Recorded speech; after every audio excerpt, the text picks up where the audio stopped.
Hello, hello, and welcome back to the Burnt Pancakes podcast. I am your host, Katie Fensky, and here to remind you that everyone burns their first pancake, so just keep flipping. On today's momversation, I have Courtney Boyer. She is a mental health and sex therapist and life coach. She's also a mom of three and author of the book, Not Tonight, Honey, Why Women Actually Don't Want Sex and What We Can Do About It. So this is the episode that you want to pop in your earbuds and listen without your littles around, because we're talking about sex. We're talking about marriage. We're talking about your postpartum body and not wanting it. We're talking about how to open up to your partner about sex. And we're also talking about how to talk to your kids about sex. We kind of go all over this topic, but it's really something that so many women, I think, don't hear, are afraid to talk about, and maybe could get something out of this podcast. So I'm really excited to share with you my conversation with Courtney. Courtney, welcome to the podcast. Hi, Katie. Thank you for having me. I'm very glad you reached out to me because this is a topic that I think needs to be talked about. And I will admit, like, I might blush today. This is not something I generally talk about, but that was the point of my podcast, was to bring up conversations that moms need to hear. So, and I think this is a good one. So to start us off, introduce yourself and tell us a little bit about your three kids, how old they are. Okay, so I am a relationship and sexuality expert, and I'm also the author of Not Tonight, Honey, Why Women Actually Don't Want Sex and What We Can Do About It. I am a mom to three kiddos. They are 10, 12, and 14. Oh, okay. So you're in that like preteen teen. Girls and boys, you have both? My oldest two are girls and my youngest is a boy. Oh, how fun. And I just learned that you're in Germany, so you're raising them abroad. You grew up here, though, in the United States? I did. I grew up in Seattle, south of Seattle. Awesome. How long have you been in Germany? 4.5 years. Oh, gosh, how awesome. Yeah. What a fun experience for them. Yes, they love it. At first they did not, but now they do. Did you have to, when you first moved, was it like pulling them from school here? And so we moved in the summertime, and it was the youngest two were okay. They had just finished kindergarten and second grade, but my oldest had just finished fourth, and so she had the hardest time moving and really struggled with it. Yeah. Yeah. So you're like a mom doing the mom stuff. Yes. Okay, but your title is you're a sex therapist, a life coach, Reiki practitioner. How did you get into this? Like, is this something you've always been interested in, or has it developed? Let's see. So growing up, I wanted to be a lawyer. I was just super yes, that's what I want to do. I want to help people, and I want to argue. I loved to argue, as my parents would say. And so I went to college. In my sophomore year, I took a gender politics and law class, and that just totally changed my life. And it really helped me to understand a lot of women's plights and sexual frustrations and just treatment in general. And I had grown up in the church also. So I grew up in the evangelical Christian church and was raised very steeply in the purity culture. So no sex before marriage, purity rings, the whole thing. And really in college started to look at those beliefs and try to understand the long-term effects of them and the harm that it was doing to even women in their 20s. And I got married young at 22 and was not the fairy tale experience that I thought it was going to be. And so I think I just was I want to help women understand that the messages that we're getting are lies. And they're harmful and unfair. And so I went to graduate school and got a master's in education in human sexuality and worked as a sexuality educator for a little bit. And then people would come up to me and ask me these really personal, deep questions, a lot of them around is this normal? And I wasn't skilled to answer that. So I was like, you know what, I'm going to go back to school and get another master's, and got one in mental health counseling and worked as a mental health and sex therapist, and just kind of, made my way to coaching and being an author. And yeah, that's where I'm at. Life just points you in different directions. Yeah. Was it hard, since you did grow up in the church? Was it hard for you to tell your family, this is what I'm studying now? Or yes and no. So my dad was a private investigator who specialized in child sexual abuse allegations.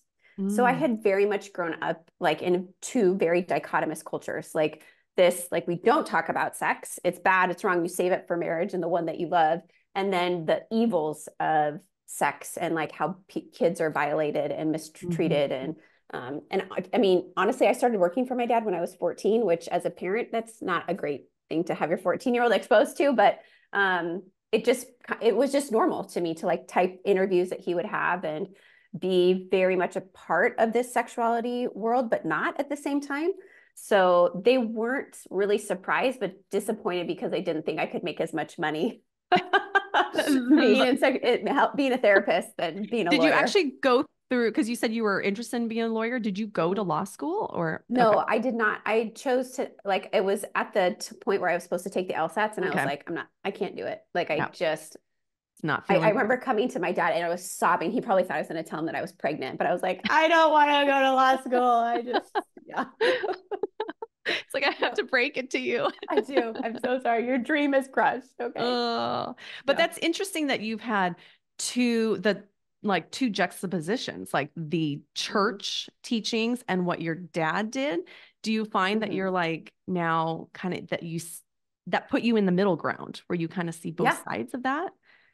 Yeah. I Yeah. feel like a lot of my life has been that way. Like I'm an American living in Germany and I don't really fit into either Mm. category in terms of like a real American living abroad. And I'm definitely not German. So, but we love living here and making our Yeah. life here, so yeah, there's definitely a lot of things where I've felt where nothing really fits. And so I just kind of create my own path. I love that because I think a lot of us might feel that way, but we don't know how to express Yeah. that or Yeah. to like navigate that. Hmm. Um, okay, so your book is called Not Tonight, Honey. Hmm. Women, Why Women Actually Don't Want Sex and What We Can Do About It. So when I saw that title, I was like, all right, we need to get her on. This is like, it's calling me because yes, this is something we don't really talk about. So where did this book come from? How did you come to write this? Yeah, so I worked with, gosh, thousands of women who have come into my office. Now I say office because it's basically Zoom. Or like when I would speak at parenting or mom groups, and I'd have moms come up to me afterwards, and I could guarantee it that I would get asked two questions: What is wrong with me, and am I broken? And Mm, those two questions, just after year after year after year, I was like, and I'm done. I got to do something about this. Like, right. I wanted women to feel like if they weren't ready to hire somebody like me or to go into a mental health professional, that they at least could have a resource that made them feel seen and heard. And yes, that is what I've been feeling. This is and then what can I do about it? And so it was a bridge to help women, one, to see themselves in something, and then two, to really elevate the conversation around women's sexuality. So I'm part of a book club and we read some really great and fun books. And a lot of times the conversation ends up turning to sex. And I don't think it's just because I'm there. I really just kind of am silent on this part. But then they'll be like, Courtney, what do you think about this? And I'm like, well, since you asked, okay, I'll tell you. Okay, But let's talk about this. let's talk about it. But my dream was to really have this book be a book that women, even men, like I've had men's book clubs read this book and try to understand women better and their issues around sexuality better. And so that's really that dream of like, okay, I'm not ready to maybe talk about it for me per se, but I could talk about it in a group with other women and like use this as or the stories that I share in the book. Like, do you guys relate to this? I can kind of relate to this. And like, yeah. And just I never want women to feel alone because I cannot tell you how many times women that come or that are prospective clients to work with me or just want to share with me, like, I thought I was the only one. Like I Oh, thought that yeah. I was the only person that struggled with X, Y, or Z, or that I couldn't figure it out. And I never want them to feel that way. Mhm.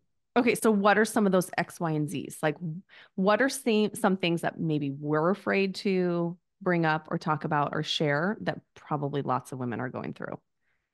I think uh, that we may not be sexually satisfied. That could be a big one.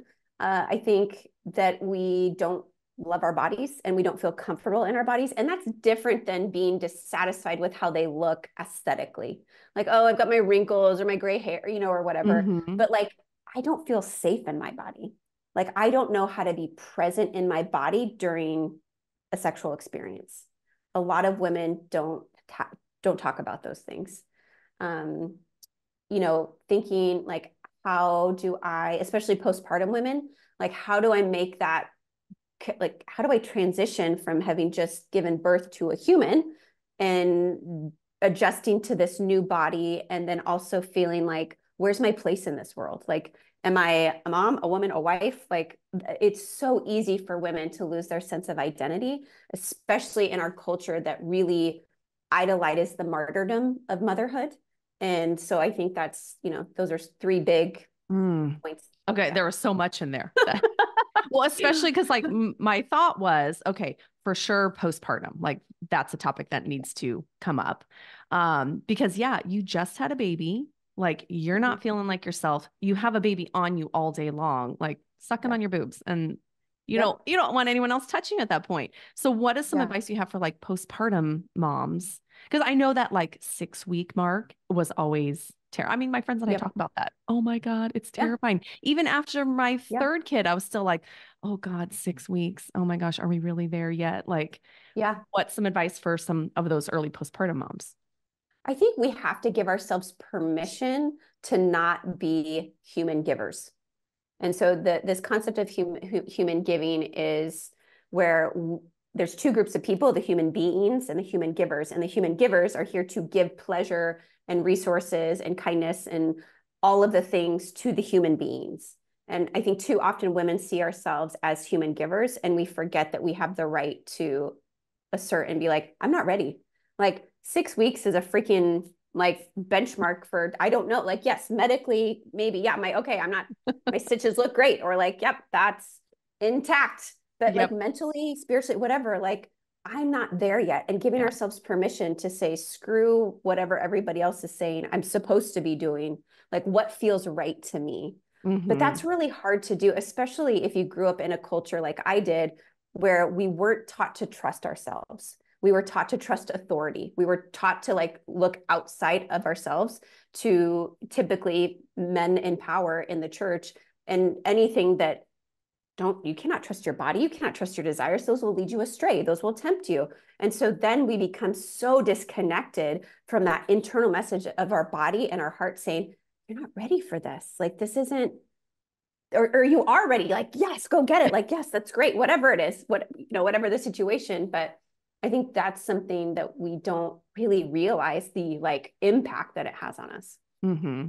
All right. What are some insights into just the importance of sex in a relationship? Because I mean, I would probably say the stereotype is like men want sex all the time, but there are women that do too, or there are men that don't always want it all the time, but we can agree that sex is important to a relationship. So when you have kids and you're busy, busy, busy, like how do you make it a priority knowing that it's important?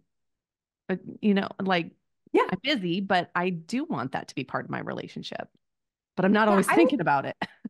Yes, I think it really depends on where, like the season that you're at and like the role that sex has played in your relationship. I know some couple, like I get asked this all the time, like how much sex should we be having? Like what's like the normal amount? And I hate that question because there is no magic number. It's so different for every couple, and it is so different depending on the season of life you're in. Like my husband and I have the most sex we've ever had now, but my kids are also older.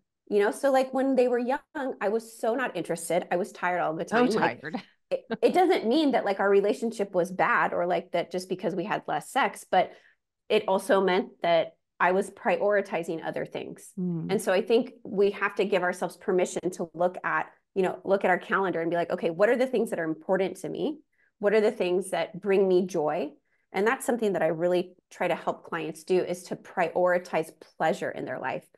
Yes, sometimes that's going to look like sex, but other times it's going to look like a nap or taking a shower or whatever, because we're not even going to consider giving our body to somebody else if we are so empty inside. And so really the priority needs to be finding ways that bring us pleasure, fill that cup up, so then we're open to connecting with our partner sexually. Do you like teach people or recommend ways to talk to your partners about that? Like Yes. finding like how much time would be the right amount of time for us. Not necessarily scheduling sex, but just Mhm. like being open about how many times do you want to do it? Absolutely. I like to call it sex expectations. So like, what are your expectations around sex, around sexual intimacy? And it's going to be different for every couple. And a lot of times women have an inflated number for their male partner and men have an deflated Deflate? Really? number. Like Number. we Yes. think that they want more? Yes. And men think that we want it less. Oh, And interesting. so then we don't want to ask because we're afraid that Mhm. we're not going to be able to meet that number, or we're going to, on the other hand, we're going to be disappointed by their number. And so then we don't engage in the conversation. And so instead of somebody being brave to initiate and say, hey, like, we're in the 6 month stage, okay? Or we're like we have a newborn, right? Yeah. 0 to 6 month stage, or we have kids are about to go back to school, or parents are coming for the holidays, or, kids, empty nesters, whatever it is. Like, let's kind of have a check-in, which I want to make a side note. I recommend doing a relationship audit every year. I actually had my relationship audit published in the Huffington Post about a month ago.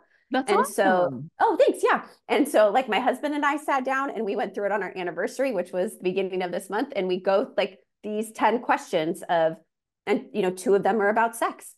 And so, back to, sorry, my point of, what are your expectations around sex? How much sex do you want to be having? Like, that is a helpful question to ask. Like, okay, oh, you don't want it every day? Oh, you're okay with 2 times a week? Okay, okay.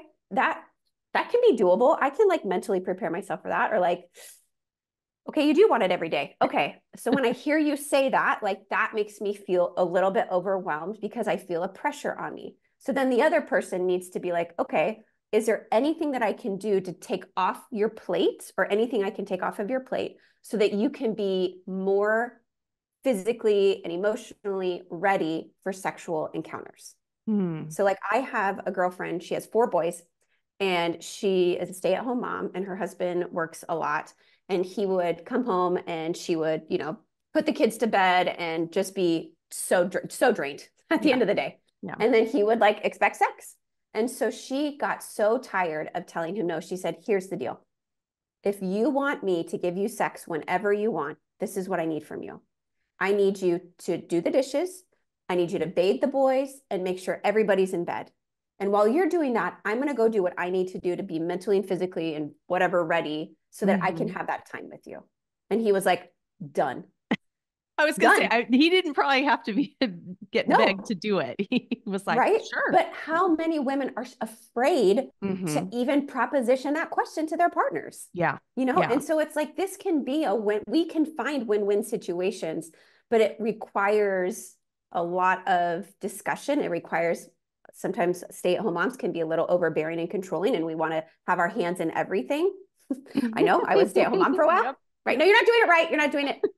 Let me do it. Yes. Yeah. No, not just let me do it, right? Just let me go take a nap. Just let Hmm. me go get ready. Let me go shave. Let me go shower, whatever it is.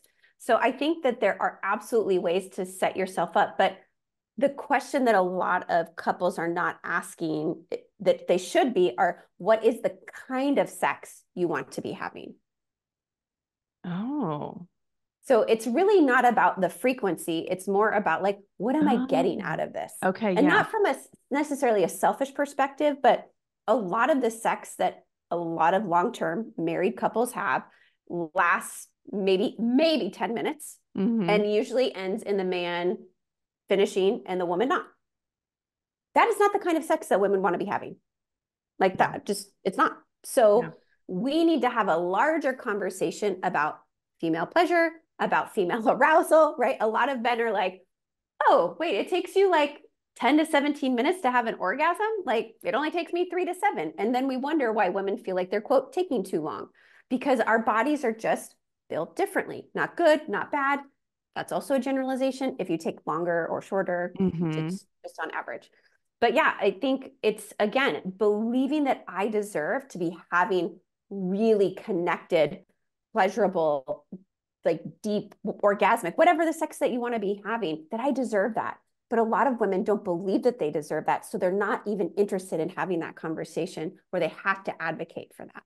Yeah. And that's where they feel like, what's wrong with me? Why am Yeah. I broken?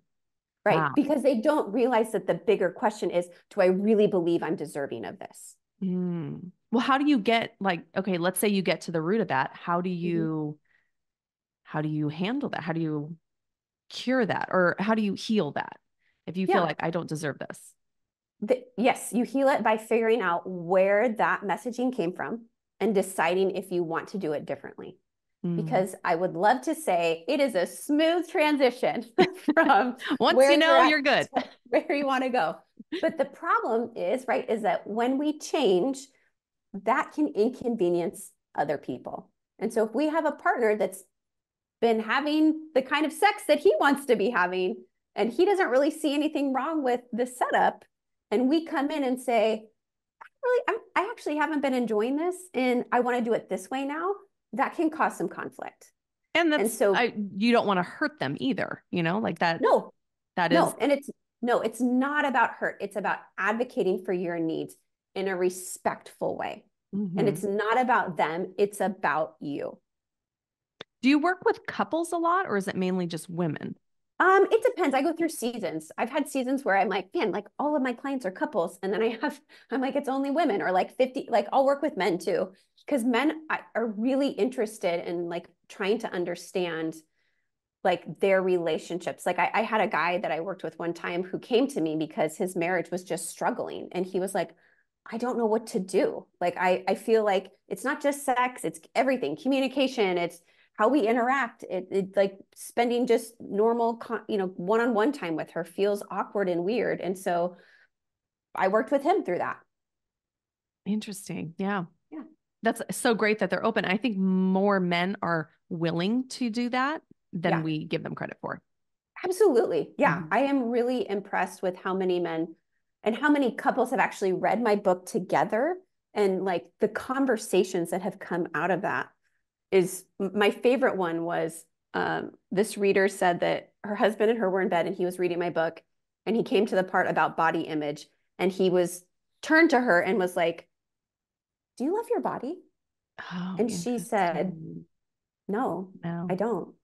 And Wow. that blew his mind. He had no idea Oh, that's that so she interesting. just felt, he's like, I don't understand. Like you've given me beautiful children, that you're healthy, you're gorgeous. Like how could you not love your body, And so she's like, I don't hate it like I used to, but I just kind of am okay with it. And that Hmm. really helped like bring them closer together and helped him understand a part of her that she didn't really know how to bring up in conversation with him. Right. Yeah. I remember asking my husband once, have you ever in your life felt like you were like fat or overweight? And he was like, oh no, maybe there was that year in college. I drank a little bit. Yeah, that's it. I had And I'm too many like, beers. Yeah. I was like, probably since second grade, I've thought about Mm-hmm. my body. Like it Mm-hmm. has been an ongoing thing. So you're right. They probably don't know. Because Yeah. I know, like, after you have a baby, you're like, I do not look the same. I No. don't feel the same. But they're probably like, oh, you just had a baby. Okay, here we Yeah. go. Yeah. Yeah. What a difference. Oh, I was kind of wondering, like, if I get your book and I start reading it, my husband sees the cover, is he going to be like, huh, what's going on? Yeah. But Why it's don't you true. read this? Yeah. We don't talk about it that often. It's like Yeah. we are so focused on our kids and getting them to practice in school and this, that it's Yep. like sometimes it just gets like pushed under the rug and you just kind of go years without talking about it. Yeah. And especially too, because desires change, needs, Mhm. frequency, interests, those, it's normal for those things to change. And I think we forget that. And Mhm. then we're like shocked, like, how could you just drop this bomb on me? And yet we haven't cultivated an environment where we can have these conversations openly. And then that's what happens. That's what really leads to secrecy and like affairs. And I mean, that's a complicated topic, but it's just we're not making our marriages or our, romantic partnerships safe places where we can really evolve and Mm. really like grow. And that's one thing I really love about doing a relationship audit at least once a year, where you're forced to sit down and just kind of take an inventory of the financial, spiritual, physical, sexual, and emotional needs that are present in that marriage, but they may not be brought up in a natural conversation. Right. Yeah. I know our because kids are so loud, we rarely get to like talk to yeah, ourselves. Is yeah. your audit available online or Yes, it's through the I can send you the link. send me the It's links? through I'm going to put it the in Huffington Post. Yeah. the show notes. Yeah, because Yeah. my husband and I are like, we can barely think because they're so loud, let alone Yeah. talk about anything that's relatively important. Yeah. Okay, recently I interviewed someone who was a menopause expert and a perimenopause Okay. expert. How does menopause and us having, ages going up and our kids getting older, how does that affect like our sex drive? Well, how old are you? I am 43. Okay. Okay. So I'm 41. And Okay. when I hit my late 30s, 40, my sex drive skyrocketed. Like I was like shocked by That is that. so Yes. good to hear because everyone always Yes. says, "Oh, when you get older," like, Oh no. and so Oh I'm no. always wondering, at what age do we actually stop having sex? Like, are we going to? Are we going to be like, Grandma and Grandpa need some Yeah. privacy? Yeah. You know? Shut the door, kids, on your way out. Yeah. And so because when your kids are kind of out of that evolutionary, I have to like keep them safe from Mm-hmm. predators. A lot of like mine are in Germany and they're all in high school, which is weird, but that's how it works here. So they're on their own, like they can figure it out, they're Yeah. fine. And so it's this sense of, oh, it's about me now. Like Mm-hmm. I get to think about me and what I like, and I don't have to. I mean, yes, my kids still wipe gross things on me sometimes, but nothing like they used to. So I can invest in a little bit nicer clothes and like think Yeah. about this and that. And really, I think also like women stop giving a care of what Mm-hmm. happens once they hit 40. It's a beautiful thing of like, I don't care what other people think. And I don't care if you know that I have a vibrator. I don't care if you know that like I'm really horny right now. Like, right? No, we just tend to care less. Yeah. And I think, but also, the reality with menopause too, it's like this burden for a lot of women. And historically, the burden of pregnancy has like that was something serious to worry about. And yes, we live in an age where we can have the control. Most of us have the control over our fertility pretty easily. But being menopausal or postmenopausal, knowing like I can have sex just for freaking fun, and I don't have to. There's no worry of pregnancy or having a baby or any of that. I can just have sex to have sex, and that's really freaking fun.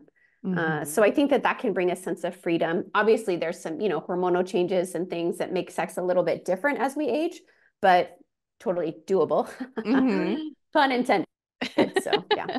Well, I like how you said though things can change and it's okay if like your desires change and the Yeah, time of day that you do it can change depending on when your kids are in school. absolutely. Yes. Yes. Like give yourself permission. Like there is no rule book. I mean, people like to think that there is, and society sure as heck likes to give you this rule book of you're supposed to do this, and this is what a Pinterest mom would Mhm. do, and then this is what an Instagram mom would do, and right, like Or when you that. hear It's a someone bunch of say, "Oh, we have sex this many times a week," you're like, "Oh God, now I feel bad. I'm a terrible wife. Like I yep. should be Mm-hmm. doing more." Yeah. Yeah, 100%. And when they say what does sex even mean? Is it I give him a blowjob? Is it like a hand job? Like sex can mean so many different things to different people, but we know the image that and the message that it conveys when we drop little things like that. Like, yeah, I have sex like every day. Like, okay, wow, I must be a prude because I have sex like twice a week. And so then you're like, okay, well, then once I understand what sex means to them, but here's the thing, it doesn't matter. Like, Hmm. it doesn't matter if they claim to have sex 3 times a day. Like, the fact is that there is no magic standard. As long as you feel good about what you're doing, that's all that matters. And Yeah. you feel safe and loved and desired and pleasured in your relationship, like that should be the focus, not like one upping, Mary down the street. Yeah. Yeah. Okay. So, what are some things we can do to get in the mood if we're not quite feeling it? So, speaking to Yeah. our partners and letting them know what we need. What are some other Yes. things like, I would again, I'm gonna say, I know I say this a lot, but like giving yourself permission to receive.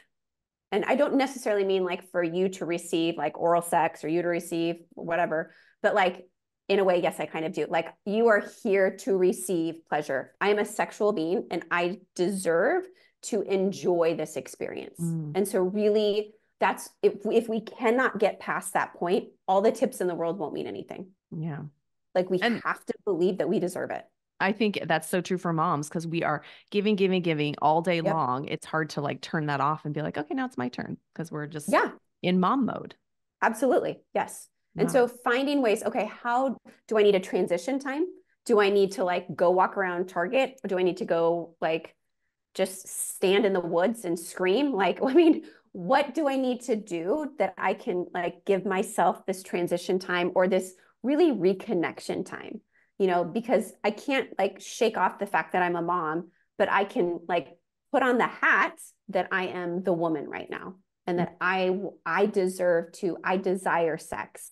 I think even just a simple thing to do is really just to be like, I love sex. Like you can say it out loud, you can think it, you'd be like, I think about sex all the time. I can't wait to have sex later. I'm gonna do. And like, I know that sounds ridiculous because as moms, we have been like given this message for so long of like, oh my gosh, like oh, he totally wanted to have sex again, and like, oh, like we don't want it. And like, why are we talk? That's not the narrative, friends. That's not the narrative I want. Like, I want the narrative with my friends to be like, got it on twice today. Okay. And we're like, high five and yeah. Like, good for you. Right. Yes. But that tends to not be the narrative. It tends to be like, oh, like he wants it again. Like, I've got to go like do my wifely duty. But like, what if you started to be like, I'm a hot, sexy bitch, or like I'm a slice of cake, or like, man, sex is so fun. I love it. Like, I can't wait to have an orgasm, or like, oh, I love it when he kisses me this way, or what it is. Like, that is how we start to become in that sexual zone by seeing ourselves as sexual beings. It's like changing your mindset. Because I bet a Yeah. lot of women hearing this will probably be like, but I don't ever feel like I want to have sex. Yes, But the you don't. thought of That's right. thinking about it and talking about it, because I know for me, like my husband, and I do this thing at Christmas time where we do the 12 sexy days of Christmas. Well, I I love I it. do this for him. It's like the one time a year that I'm like 12 days, we're going. But one day is usually like sending texts, like Love sexy it. texts. And I can Yes. tell by the end of that day, I'm like, I'm ready to go. Whereas Yes. normally it's like, oh, wait, we're done with baseball practice. The kids are in bed. Oh, wait, are we going to do it? But it's because I've been Yeah. thinking about it all day. Yeah. Absolutely. Yes. Just having it on the forefront. And again, really, especially for women who are not used to seeing and being in the initiator and seeing themselves as a sexual being, like that can be a total like mind shift that it can be hard to overcome. I think you're right when you said being the initiator, because Mhm. that's a hard one. Yeah. He would never turn me down, but it's like, if I don't say anything, then he's not going to say anything. Then we just end up not doing it, you know? And it's, Yeah. I could initiate, and I bet he would be very surprised by that. Yes. So I think that's one thing. And then one more would be, try to find something that helps you like feel connected to pleasure. And again, not just sexual pleasure, but the more pleasure filled our life is outside the bedroom, the more open we are to pleasure inside the bedroom. Just like when you're in a good mood, you're like, what? Yeah, let's do that. Okay, sure, honey, why Mhm. not? Make that happen. But if we are so drained from day after day after day, and our life is just, looking for the weekends and whiskey, as one song likes to put it, then we miss out on those opportunities to really experience and be present. And that requires intention. It requires us to be like, well, what brings me pleasure? Like it's a lot easier to disconnect and check out and to numb out. Mhm. But I cannot tell you how detrimental that is to yourself and to your relationship long term. Yeah. Okay. So you, as the sex expert and a mom, have Yes. your kids ever walked in on you? No, no. Okay. I've been very good about setting boundaries. And like Okay. sometimes like they'll knock on the door sometimes. The door is locked. And I'll be like, "Hey, can you come back?" Great, awesome. Okay. And if they asked, I would tell them what we were doing, like, yeah, we were either depending on their age, like I think age Yeah. appropriate is important. But I also think that they should know that sex is a part of a healthy relationship. And Yeah. like my dad's not alive anymore, but if my parents were still married, like I hope that they had a great sex life. Like that Yeah. is something that I think we as parents and as children have such a like, oh, that's so gross. Like, oh, I don't want to think about my kids having sex, or oh, my parents are like but we're all sexual beings. And like, I hope my kids have a great sex life. Like, I hope they feel like they can communicate their needs, that they know what consent and boundaries are, that they are open-minded to the things that could possibly bring them. Yeah. Yes. Yeah. Why not? Yeah. We started lately, like very blatantly, openly kissing in front of our boys. And of course, they're like, "Oh," and I'm like, but I love your dad, so I'm going to kiss him. Like, I Yeah. want you to see us doing this. Now, they have not ever knocked on the door yet. We have had to start locking the door because they are old enough now. But Mhm. at what age, this is like, I don't know, getting off a little bit of topic. What age did you Okay. start talking about it with your kids? Oh, I mean, since like they were teeny tiny, like sex is an ongoing conversation that happens Mhm. like immediately. And it's not, when we think of conversations about sex, a lot of times we think, intercourse, Mhm. reproduction. And it's so much bigger than that. That's like a teeny tiny bit of it. So, I raised my kids with the medically accurate names of the body parts. We talk about like consent is very much like, hey, like they said no, like we're not going to. So even though Yeah. that's not a sexual conversation, Yeah. that's still something that translates.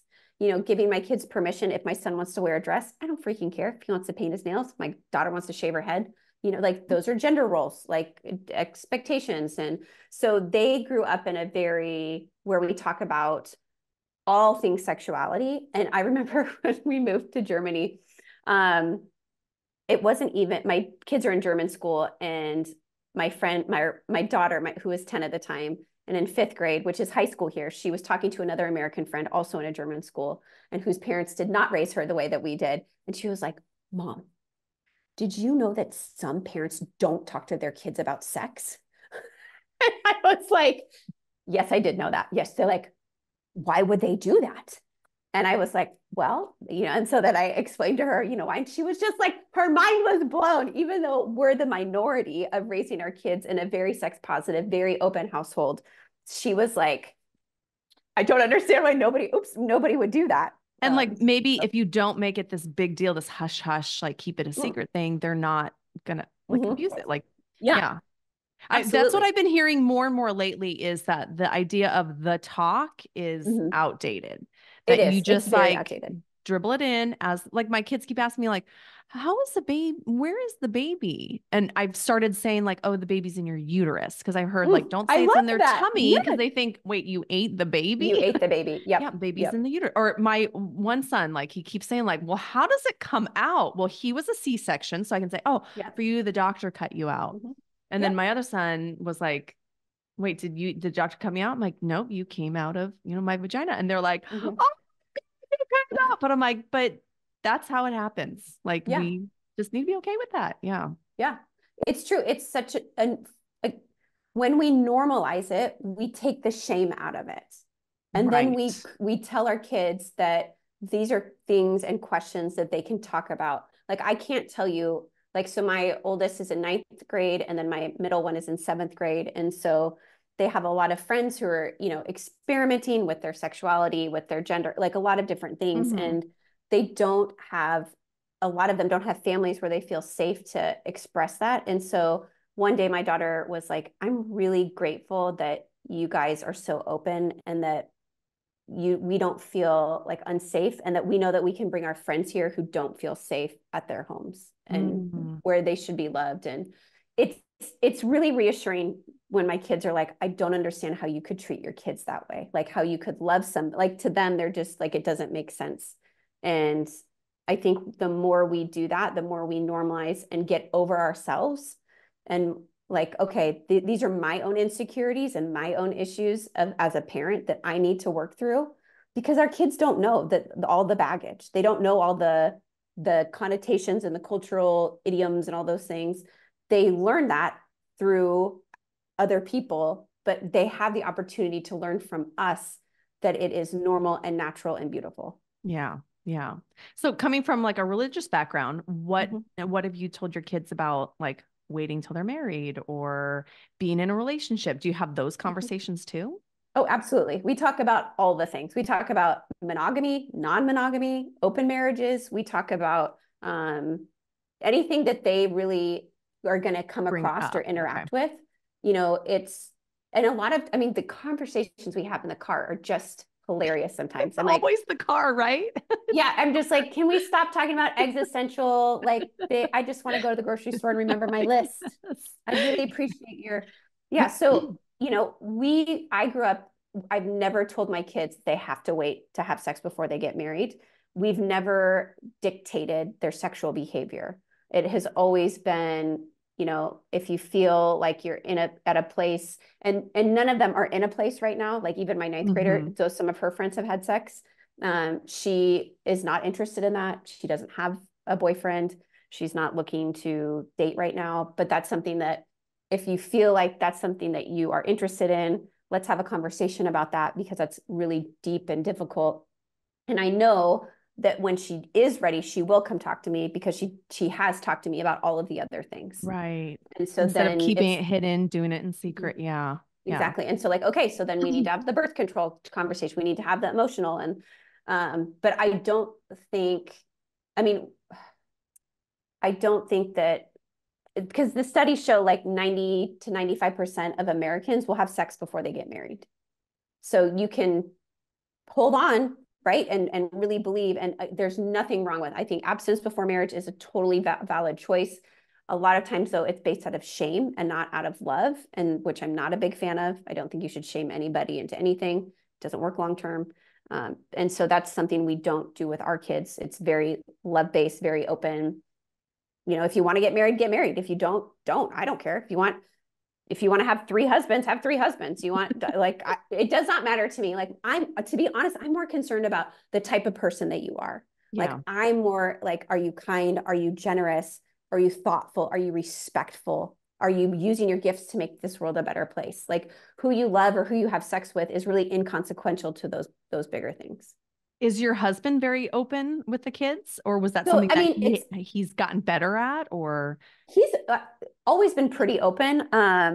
He's I remember one time when I was in college, he asked his mom when I was on the phone, like, how old were you when you started your period? And I was like, what? Who asked That's their your mom mother. that? Like, yeah. And it just was very normal for them growing up, but he's also a physician. So Oh, like, okay. Okay. medical stuff to him is normal, but Mm-hmm. also he grew up in a very like sex positive, like they didn't have the conversations like we did, but they also never used shame. They never were Yeah. like, you're going to hell if you have sex before you get married. They didn't really like go either way. But yeah, he is incredibly like when my girls have started their period, like they told him, they called their grandparents. They were like, it was a huge freaking deal, like something that they wanted to celebrate, like Right. going into womanhood. And I would have Oh my gosh. died if Yeah. that I had remember happened. crying when I started my period because I was like, Yeah. no, what is Yeah.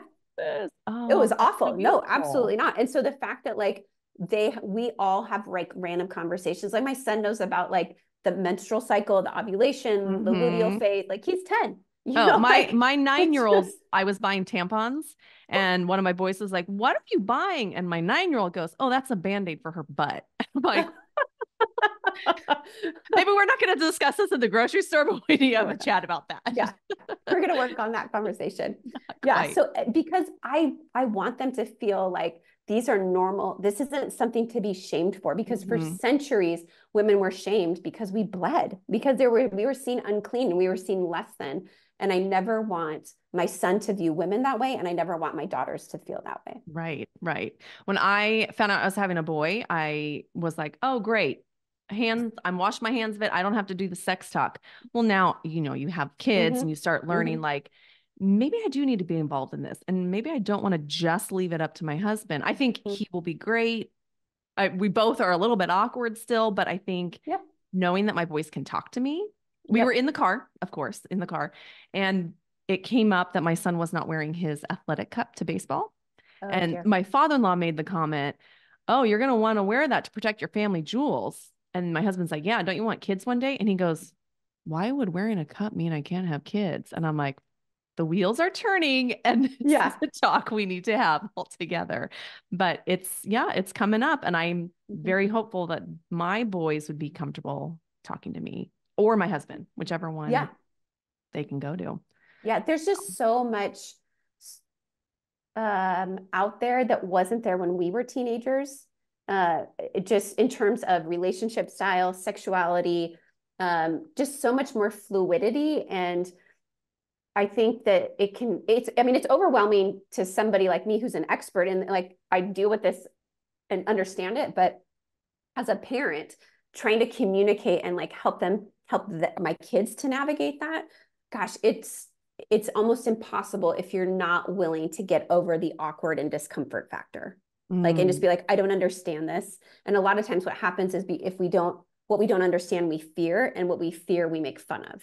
Yeah. Because we want to create distance because we see that as different and different is bad. And it takes a lot of humility to be like, okay, can you explain to me what being pansexual means? Or can you explain to me what being polyamorous means? Or can you explain, because then we think that we look stupid or whatever. But I think that those are terms that our kids are going to be not just hearing, but also like interacting and facing and helping them to like navigate, well, how do I want them to feel about it? How do I want them to approach it? Or, those things.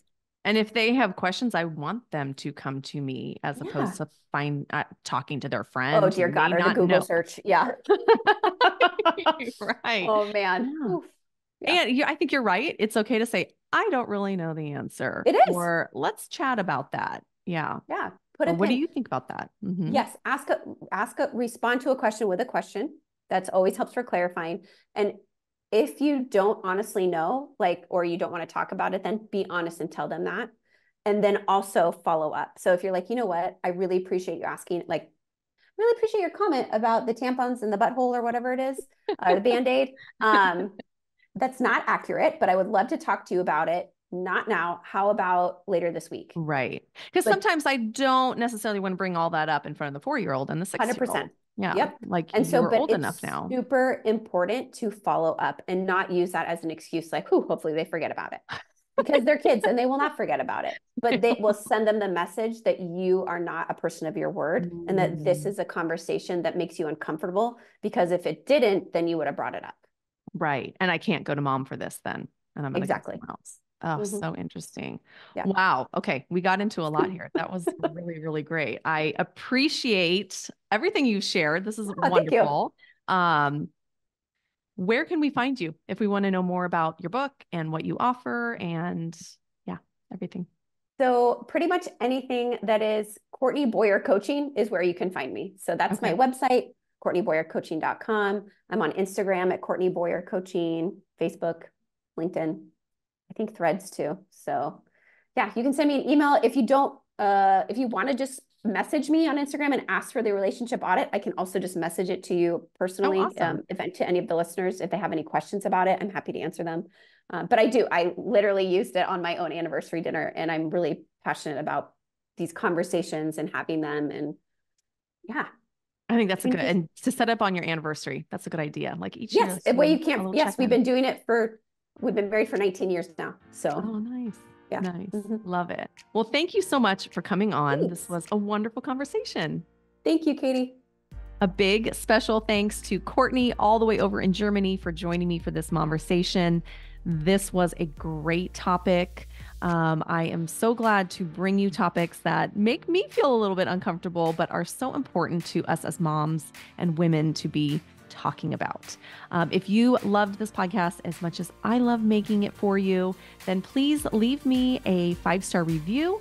Follow the podcast so you're alerted when new episodes come out, and come over and say hi to me on social media or send me an email at katie@burntpancakes.com, because I love connecting with you and just getting to know my listeners even better. So until next week's conversation, I want to remind you that everyone burns their first pancakes, so just keep flipping.